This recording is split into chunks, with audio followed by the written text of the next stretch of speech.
అందరూ దీప వల్ల బాధపడుతూ ఉంటారు. ఎందుకంటే తను నిజం చెప్పడం వల్లే స్వప్న జైలుకి వెళ్తుంది.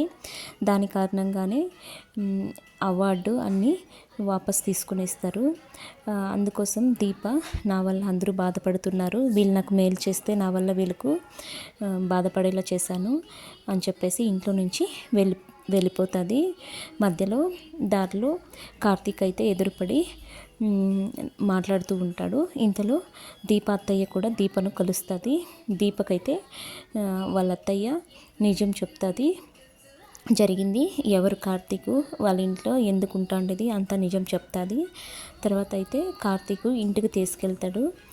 పోలీసులు కూడా దీప నువ్వు ఎక్కడికి వెళ్తున్నావు, అసలు నిజమేందో, అదే స్వప్న వాళ్ళ అమ్మను మీద ఎవరు దాడి చేశారో అసలు నిజం బయటపడేంతవరకు నువ్వు ఎక్కడ వెళ్ళకూడదు అని చెప్పేసి పోలీసులు చెప్పడంతో స్వప్న ఇంటికైతే దీప వాళ్ళ అత్తయ్య పాపతో కలిసి మళ్ళీ తిరిగి వస్తుంది.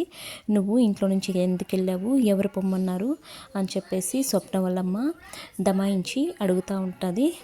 చెప్పండి మేడం, కార్తీక్ కూడా ఇంతవరకు మా అత్తయ్య మీద దాడి చేసింది, మీరు కనిపెట్టలేకపోయారు అని చెప్పేసి అనడంతో మీరు మమ్మల్ని అవమానిస్తున్నారా, నా సిన్సియారిటీ మీదే అవమానిస్తున్నారా, 1 వీక్ ఆగండి, 1 వీక్ దాకా మీరు దీపను చూసుకోండి, నేను అసలు దోషి ఎవరో పట్టుకొని మీ ముందుకు వస్తాను అని చెప్పేసి అంతవరకు మీరే దీపం చూసుకోండి అని చెప్పేసి పోలీస్ అతను వెళ్ళిపోతాడు. తర్వాత అయితే దీప వాళ్ళ అత్తయ్యని తీసుకొని తనకిచ్చిన ఇంట్లోకి వెళ్తుంది. అప్పుడు దీప ఎవరు వీళ్ళు, ఇదంతా కథ అయితే చెప్పావు, నా కొడుకు ఏమయ్యాడు, నా కొడుకును వదిలేసి ఇక్కడ అన్నీ నువ్వేం పని చేయకుండానే ముందుకు వస్తుంటే ఇక్కడే ఉండిపోయావా అని చెప్పేసి అంటే, లేదత్తయ్య మీకు ఫోన్ చేసేకి నా దగ్గర ఎవరి నెంబరు లేదు, అందుకోసం నేను మీకు ఫోన్ చేయలేకపోయాను, మీ అబ్బాయి గురించి తర్వాత మాట్లాడుకుందాంలే, మీరు తినేసి పడుకోండి, తిన్నారు కదా పడుకోండి, రెస్ట్ తీసుకోండి, జర్నీ చేశారు కదా అని చెప్పేసి అంటుంది. ఏంటి నువ్వు ఎన్నిసార్లు అడిగినా తర్వాత చెప్తాను అంటున్నావు, అసలు ఏమైందో చెప్పు, చెప్తావా లేదా అని చెప్పేసి